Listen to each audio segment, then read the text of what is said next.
There was a time when people expected to be able to walk directly up to the President of the United States. Not metaphorically, but literally. You could stand in line at a public event, wait your turn, shake his hand, maybe even say a few words to him before moving along. And what's strange looking back is that this wasn't considered reckless. In a lot of ways, it was considered reassuring. Americans were deeply uncomfortable with leaders who appeared too insulated from the public, too protected, or too distant, which created a problem democracies have never really solved. Because the more accessible leaders appear, the more vulnerable they become. And one thing that kept standing out while researching was how often security systems seem perfectly designed for the last threat people experienced, right before the world changes again. After Lincoln's assassination in 1865, people questioned public theaters. After McKinley's in 1901, it was the public receiving lines. And after Kennedy's assassination in 1963, it was open motorcades. After the attempt on Reagan's life in 81, vulnerabilities and security perimeters in transitional spaces were then the focus. And after the assassination of Shinzo Abe in 2022, people struggled to understand how a homemade weapon could bypass security in one of the safest democracies of the world. Every generation looks backward after these moments, and suddenly the vulnerabilities seem obvious. But beforehand, the environments almost always felt normal. The people inside them weren't ignoring danger, they were operating within systems that reflected the world they understood at the time. And that's what I kept coming back to, because these stories aren't just about political violence. They're about something democracies have been struggling with for a very long time. People want leaders who feel accessible and present and connected to ordinary public life, but they also want those leaders protected from harm. And those two things have a habit of pulling in opposite directions. So today, I want to look at what happens when those competing expectations collide. So let's rewind and let's get into it.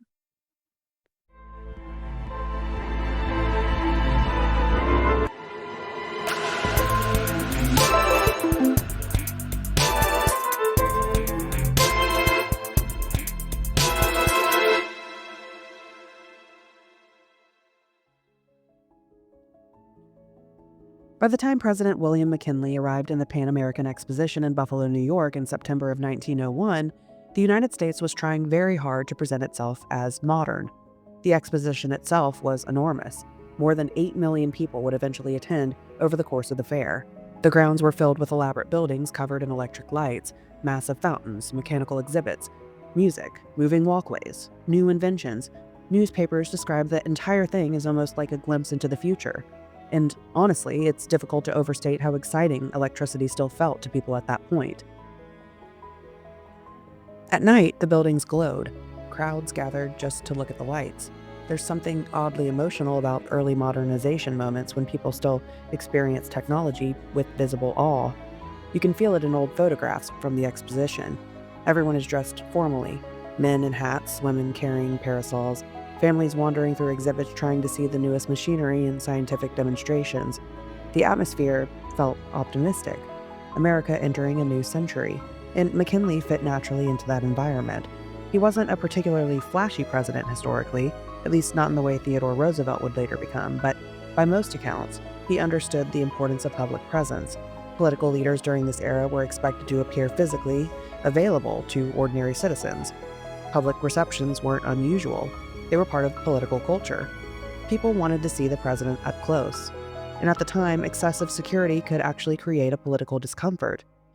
Americans still carried a deep suspicion of anything that resembled monarchy or aristocratic separation. The idea of a heavily protected leader, surrounded by layers of visible military-style security, would have felt emotionally wrong to many people. It would have felt too distant, too royal, too insulated from ordinary life. That doesn't mean people were naive about danger. Abraham Lincoln had already demonstrated how exposed presidents could be during public appearances decades earlier. Lincoln had been killed in the theater balcony with relatively minimal protection during the final days of the Civil War. Then, years later, James Garfield was shot in a Washington train station while preparing to travel. But societies normalize environments surprisingly quickly, especially when those environments reinforce values people want to preserve. And accessibility still mattered enormously. So on September 6th, McKinley attended a public reception inside the Temple of Music at the exposition grounds. The building itself was beautiful. Large arches, decorative interior, organ music was playing softly as crowds moved through the line. People waited patiently for their turn to greet the president. Some shook his hand, and some bowed slightly, and some simply smiled and moved along. And one thing that kept striking me while reading firsthand accounts is how ordinary the atmosphere sounded beforehand. Nobody describes walking into a scene that felt dangerous. It felt ceremonial, comfortable even. There's a tendency when we study historical tragedies to unconsciously inject tension backward into moments that originally felt routine, but most catastrophic environments don't announce themselves emotionally in advance. They feel normal right up until the second they don't anymore. The receiving line continued moving steadily through the temple of music, and eventually a man named Leon Czolgosz reached the front. Czolgosz was 28 years old, the son of Polish immigrants, quiet, isolated, politically radicalized over time through anarchist circles during an era when anarchist violence had already begun unsettling governments across parts of Europe and the United States. And even there, it's important to remember historical context instead of flattening everything into inevitability afterward. The late 19th century was an era of enormous industrial expansion, economic inequality, labor unrest, political anger, rapid urbanization. Factories were reshaping daily life faster than institutions could comfortably adapt to them. Violent labor clashes had already occurred across the country. Bombings associated with anarchist movements had heightened fears about political extremism internationally. None of that made assassination feel inevitable, though, but it did create an environment where political violence no longer felt unimaginable. Czolgosz approached McKinley with a handkerchief wrapped around his right hand, supposedly because of an injury. Underneath the cloth was a revolver. He fired twice at close range, and for a moment, people didn't fully process what had happened. That part shows up constantly in crowd disasters and public tragedies throughout history. Confusion usually arrives before the panic does. Some people thought the sound had come from nearby electrical equipment. Others froze entirely. Witnesses later described the strange split second where the brain struggles to catch up to reality. And then suddenly, the vulnerability of the environment became impossible to ignore. McKinley staggered backward. Members of the crowd tackled Czolgosz almost immediately. Some began beating him violently right there inside of the Temple of Music before guards even intervened. And in the middle of all that chaos, McKinley reportedly told them not to hurt him, which honestly feels almost painfully symbolic of the world this event belonged to, a political culture still psychologically rooted in public openness and civility, colliding headfirst with a modernizing era that was becoming more volatile and more radicalized and more technologically interconnected. Initially, doctors believed McKinley might survive. Newspapers reported cautious optimism. Bulletins reassured the public that his condition appeared stable. Crowds gathered outside waiting for updates. And then infection set in. 8 days later, McKinley died from his wounds. And afterward, the entire environment suddenly looked different. That's another pattern that repeats constantly throughout history. Once violence interrupts an environment, people begin mentally reprocessing all the ordinary details through the lens of catastrophe. The receiving line that once felt democratic now looked dangerously exposed. The closeness of the crowd looked reckless. The lack of aggressive security suddenly felt incomprehensible. Questions that had existed quietly in the background before became impossible to ignore afterward. Why were strangers allowed to come that close to the president? Why was protection so limited? Why had this become normalized? And the answer is complicated because the system had not been built carelessly. It had been built around a different emotional priority. Accessibility wasn't accidental, it was ideological. Americans wanted presidents who felt physically present among ordinary people because distance carried its own kind of political danger. Leaders who appeared too insulated risked seeming detached from public life altogether. So, after McKinley's assassination, the system adapted. The Secret Service, which had originally been created to combat counterfeiting, assumed a far more permanent and formal role in presidential protection. Security procedures became more structured and more professionalized. And for a while, heightened protection felt necessary and justified.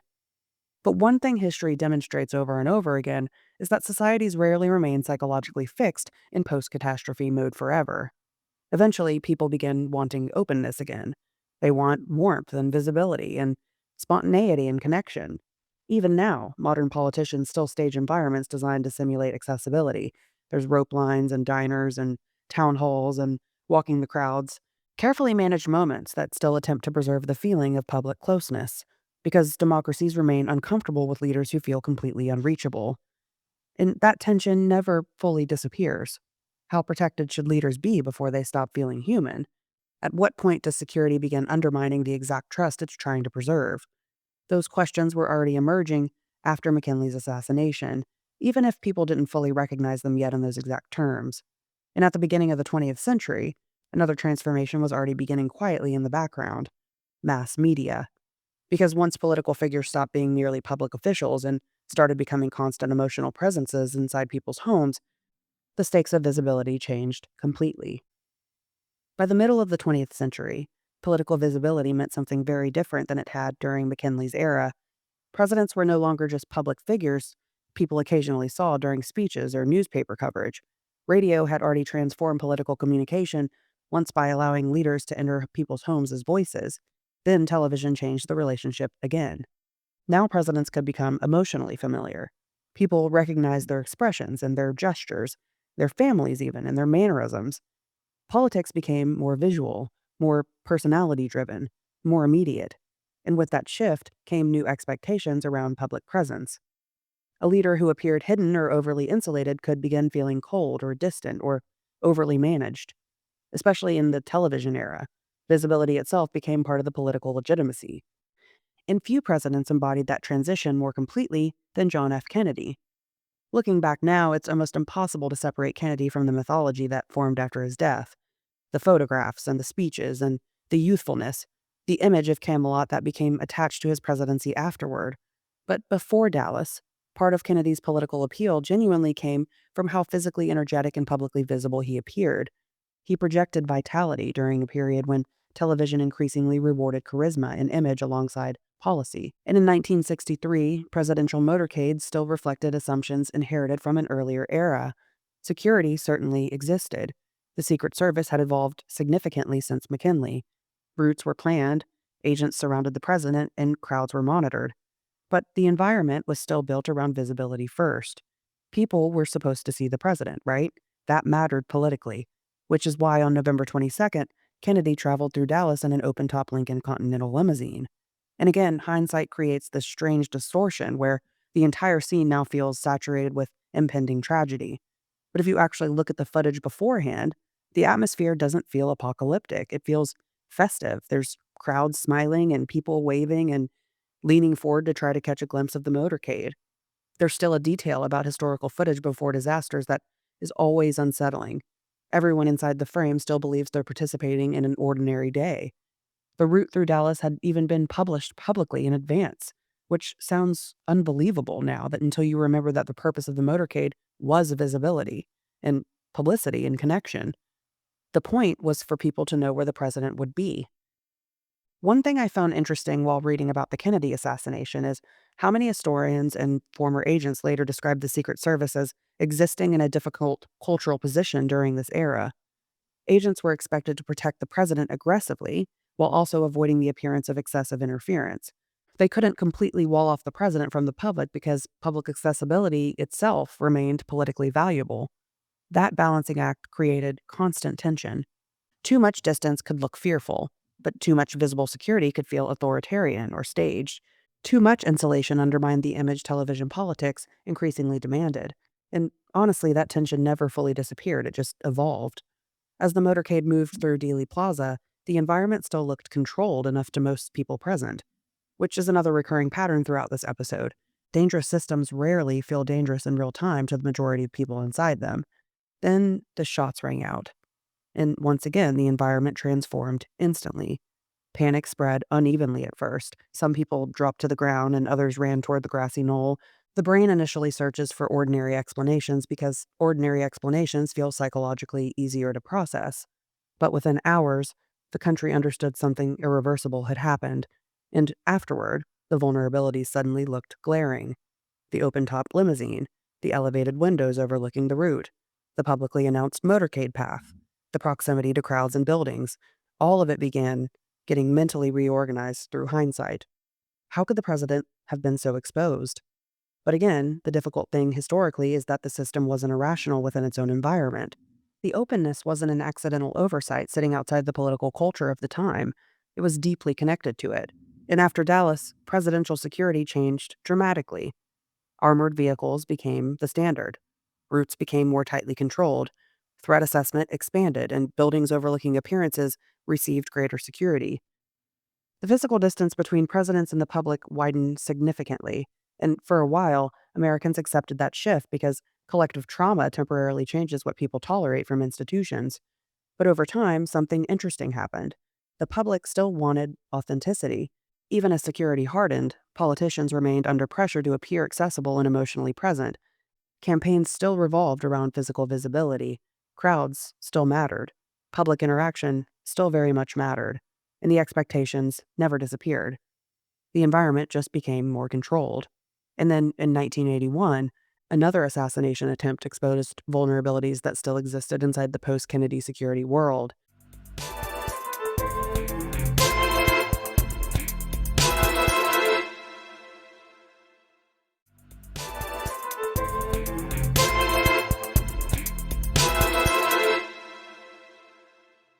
Ronald Reagan had just finished speaking at the Washington Hilton Hotel when he exited through a side area known as President's Walk, a partially enclosed route specifically designed to reduce exposure while moving between the building and his limousine.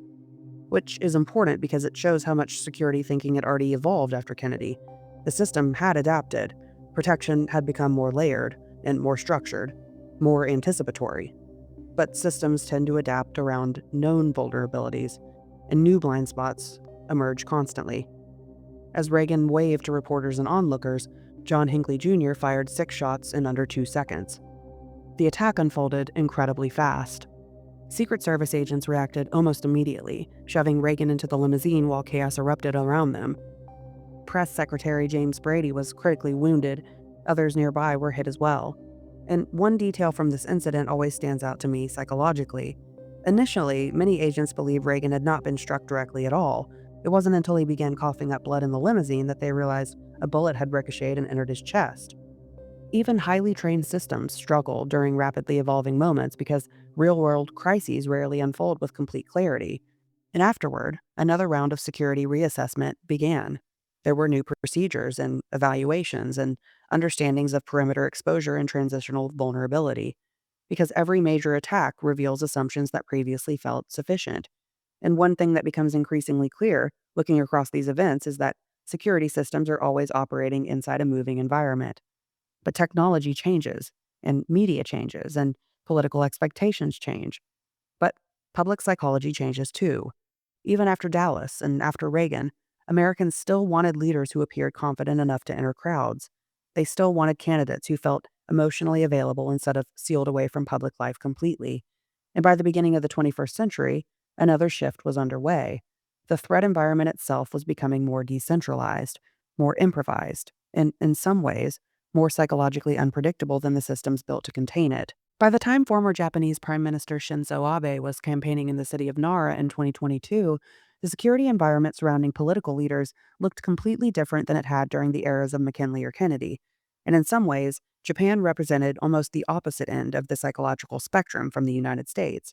Gun violence in Japan is extraordinarily rare. Firearm laws are among the strictest in the world.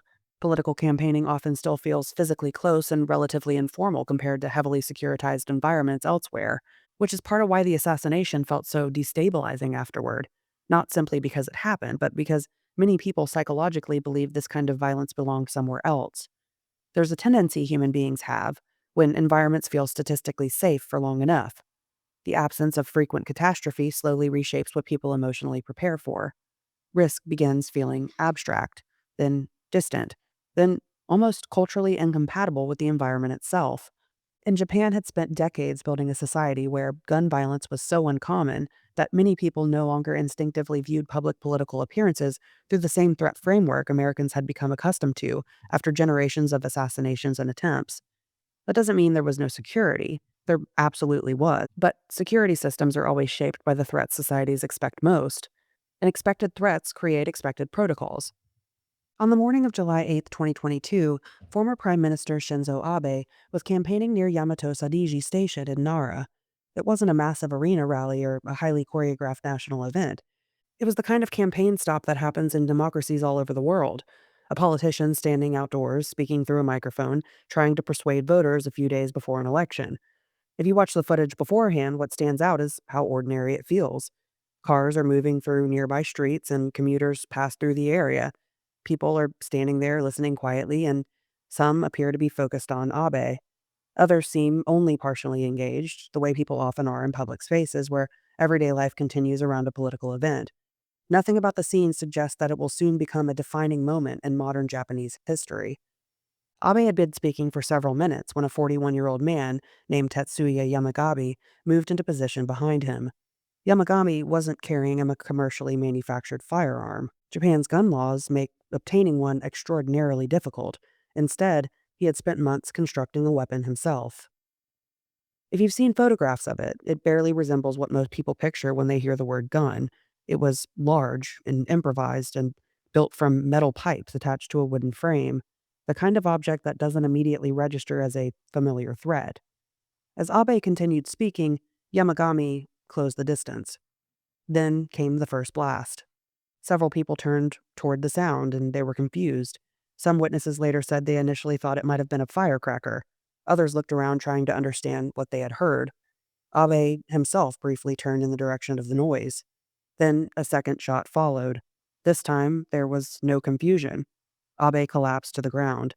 Security personnel rushed toward the attacker. Bystanders stood frozen. Others began backing away as the reality of what had happened started catching up with the crowd. Within seconds, an ordinary campaign stop had become a medical emergency, unfolding in full public view. Abe was transported to a nearby hospital, but despite extensive efforts to save him, he was pronounced dead later that day. And as details emerged, the story became even stranger than many people had initially assumed. Yamagami's grievance was not primarily about Abe's political policies. Investigators later determined that he blamed a religious organization he believed had financially devastated his family. He targeted Abe because he believed the former prime minister had connections to that organization, which is part of what makes this case so revealing in the context of everything we've been talking about. The threat didn't emerge from the place many people expected. The weapon didn't fit familiar assumptions. The motive didn't fit familiar assumptions. And the environment itself existed inside a society that many people had come to associate with safety and predictability. In the hours and days afterward, one question appeared again and again across headlines and commentary around the world. How could this happen in Japan? But what struck me is that people weren't only asking how a former prime minister could be assassinated. Many were struggling to reconcile the event with their understanding of the environment itself, because what they were really asking was, how could this happen there? But what that question reveals is something interesting psychologically, because what people were often really asking was, how could this happen in an environment we emotionally categorized as safe? Which is different, because no security environment is ever static. Threats evolve constantly, including in places where the dominant mental model still feels anchored to older assumptions. One thing security experts often point out is that institutions tend to adapt reactively. The experts and psychologists and organizational researchers are often wrestling with the same basic problem. How do you prepare for something that hasn't happened yet? At first, that sounds like a strange question. We tend to assume that preventing disasters is mostly about learning from past mistakes. Something goes wrong, people investigate it. Recommendations are made, procedures change, and hopefully the system becomes safer than it was before. And to be clear, that's exactly what should happen. The problem is that learning from the past and anticipating the future aren't quite the same thing. In psychology, there's a concept called availability heuristic. The idea is fairly simple. Human beings tend to judge the likelihood of something based on how easily examples come to mind. If we've seen something happen before, it feels real. If it happened recently, it feels important. If we can picture it clearly, we tend to spend more time worrying about it. That's usually a useful shortcut. We can't walk around evaluating every possible risk equally, or our brains would never get anything done. But it can also create blind spots, because the threats we remember most vividly aren't necessarily the threats that matter the most tomorrow. They're the threats that mattered most yesterday. And that's where things start getting interesting. One of the criticisms you'll sometimes hear about large organizations is that they're always preparing for the last disaster. The phrase gets thrown around a lot, usually as a way of suggesting that institutions are slow or unimaginative. But honestly, the more I thought about it, the less fair that criticism felt. Of course, they're preparing for the last disaster. That's the disaster they have evidence for. It's the disaster they can study. And it's the disaster they can measure and analyze and write reports about and build procedures around. The real challenge isn't learning from the past, though. The real challenge is figuring out how to learn from the past without becoming trapped by it. because the future has an annoying habit of refusing to cooperate. It rarely arrives in exactly the form people expected. And that's why some organizations have started experimenting with approaches that sound almost strange at first. Instead of asking, what happened last time? They deliberately ask, what are we assuming right now that could turn out to be wrong? Some organizations use something called scenario planning. They'll gather people together and imagine futures that seem unlikely, uncomfortable, or even a little absurd. Not because they think those futures are going to happen exactly as imagined, but because the exercise forces people to examine assumptions they normally wouldn't question. Others use what's called horizon scanning. The goal isn't prediction, it's looking for weak signals at the edges of current thinking, tiny changes, emerging technologies, unusual behaviors, things that don't quite fit the existing model yet. And one of my favorite concepts comes from the study of high reliability organizations. These are places like air traffic control systems and aircraft carriers and nuclear facilities where mistakes can have enormous consequences. Researchers noticed something interesting about the organizations that consistently performed well. They weren't necessarily the most confident. They weren't the ones saying, we solved this. In many cases, they were the ones that remained slightly uncomfortable. They spent an unusual amount of time asking themselves what they might be missing, what assumptions they were missing, what signals they were dismissing, what risks had become so familiar that nobody was paying attention to them anymore. And honestly, I think that's what stuck with me the most from this episode is not the individual attacks or the security procedures or even the political consequences. It's the realization that uncertainty never really goes away. We tend to think of safety as something you eventually achieve, although enough expertise, enough technology and planning and experience will eventually allow us to get ahead of the problem. But the people who study risk for a living often seem to arrive at a different conclusion. The goal isn't to eliminate uncertainty, the goal is to stay aware of it, to resist becoming overly confident in the story we're currently telling ourselves about this world, because every generation inherits a set of assumptions that feel completely reasonable. And most of the time, they are reasonable until something changes, like a new technology or tactic or vulnerability or a new way of thinking about an old problem. And suddenly, everyone finds themselves asking the same question: how did we not see that coming? The uncomfortable answer is that sometimes you just can't. Not completely. But maybe the best organizations and maybe the best societies are the ones that never stop asking themselves where their blind spots might be. Not because they expect to predict every future disaster, but because they understand the future is always going to contain something they haven't thought of yet. Maybe that's the pattern running underneath all of these stories. Not that people fail to learn, because they do learn. It's learning is only half the challenge. The other half is remembering that the next problem probably won't look exactly like the last one. Thanks for listening to this again. And while I still have you, if you're enjoying the show, I'd really appreciate it if you take a moment to follow the podcast and leave a rating or review wherever you're listening from. It genuinely helps more people discover the show. And since this is an independent podcast that I research, write, and produce myself, every rating, review, and share makes a bigger difference than you might think. And if this episode made you think a little differently about risk, assumptions, or things we've stopped noticing, send this to someone who finds human blind spots just as fascinating as history itself. I'll see you next time.